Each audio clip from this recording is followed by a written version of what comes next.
गुरु उपदेश के द्वारा होता है। सद्गुरु मिले बिना और उनके श्रीमुख से निकले बिना जो हम नाम जप करते हैं, ना प्रसीदति वै विद्या बिना सद उपदेशता, बिना सदगुरु के उपदेश के कोई भी विद्या या कोई भी नाम सफल नहीं होता, सिद्ध नहीं होता। श्रुति भी आज्ञा करती है, तद विज्ञानार्थम स गुरुमेवाभिगच्छेत् समित पाणी श्रोत्रियम ब्रह्मनिष्ठम। श्रोत्री ब्रह्मनिष्ठ गुरु के पास कुछ समिधा लेकर जाए, उनकी शरण में हो और उनके श्रीमुख से उपदेश सुने, जो नाम मंत्र का उपदेश करें उसका अनुष्ठान करें।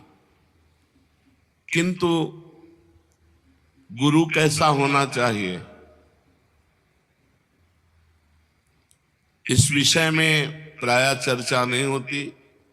प्रायः गुरु महिमा की बात कह के शिष्य के ही लक्षण वर्णन किए जाते हैं, शिष्य ऐसा होना चाहिए, पर नहीं, यहां वर्णन करते हैं कि गुरु कैसा होना चाहिए।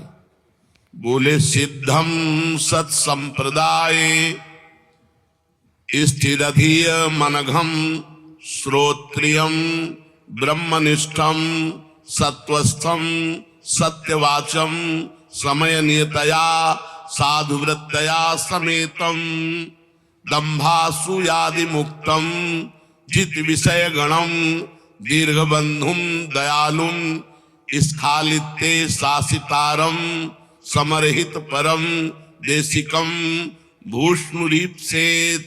कैसा गुरु होना चाहिए?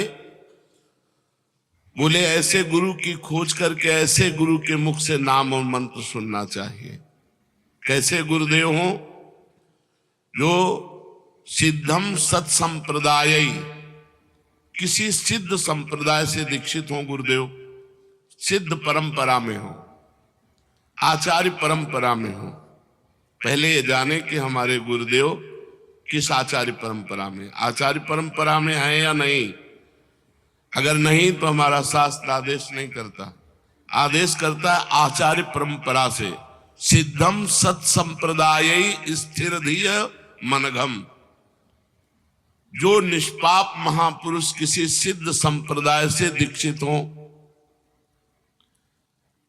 और जिनकी बुद्धि संप्रदाय की उपासना में स्थिर हो, केवल दीक्षित से ही नहीं, और वो साधन करते हुए निष्पाप हो चुके हों और श्रोत्री ब्रह्मनिष्ठ हों, जो शास्त्रों का ज्ञान रखते हो, शब्द ब्रह्म का और परमात्म तत्व का जिनको बोध हो, हर समय सत्य में स्थित हो, सत्य वक्ता हो और समयानुकूल साधुवृत्ति से संपन्न हो, दंभ और असूयादि दोषों से रहित हो, जितेंद्रिय हो, परम सुहृद हो, परम दयालु हो और शिष्य का पतन होते देखकर उस पर टूट पड़े, उस पर शासन करके कठोर शासन के द्वारा उसको फिर सत्मार्ग में तत्पर करे, ऐसे सदगुरु का पहले वर्णन करे। मैयासक्त मना होने के पहले हमें जो मंत्र जप करना है, नाम जप करना है, वो सदगुरु से प्राप्त करना है। ऐसे सदगुरुदेव का संबंध हो जाए तो शिष्य की साधना आबाद हो जाती है, निर्विघ्न हो जाती है। गुरु कृपा से वो साधन पथ पर जो नाम मंत्र मिला, केवल गुरु जी के श्रीमुख से जो मिला है, वही हमारी साधना होनी चाहिए। गुरु कृपा के बिना तो हरि अनुग्रह भी व्यर्थ हो जाता है। गुरु कृपा के बिना हरि कृपा भी व्यर्थ हो जाती है। जैसे कमल को विकसित करने वाला सूर्य अगर जल से अलग कर दिया जाए तो वही सूर्य उस कमल को सुखा करके व्यर्थ कर देगा। जल का संयोग, गुरु का संयोग, हरि कृपा, सूर्य प्रकाश। जैसे सूर्य प्रकाश होने पर कमल खिल जाता है, कौन? जो जल के संयोग में है।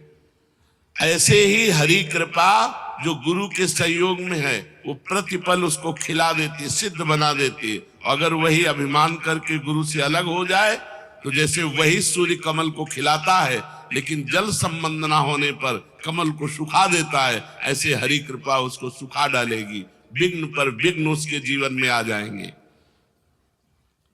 नारायणों की विकृतिम याति गुरोः प्रच्युतस्य दुर्बुद्धेः कमलम जलाद पेतम शोषयति रविर्न पोषयति। वो दुर्बुद्धि है जो अपने गुरु का अवहेलना करके अवज्ञा करके मनमानी साधन करता है, उसको ऐसे नारायण जला डालेंगे जैसे सूर्य जल से संबंध रहित कमल को जला डालते हैं। वही कमल को खिलाता है लेकिन जल संबंध होना चाहिए। अगर जल संबंध नहीं तो वही सूर्य ताप कमल को शुष्क कर देता है। ऐसे ही गुरु संबंध यदि आपने अवहेलना कर दी तो चाहे जितना साधन करो, हरि का ताप तुम्हें जला डालेगा, तुम्हारे कोई भी साधन सिद्ध नहीं होंगे। इसलिए सबसे पहला गुरु चरणों का आश्रय और गुरु मुख से निकला हुआ नाम मंत्र का अनुष्ठान किया जाए और आचरणों की शुद्धि।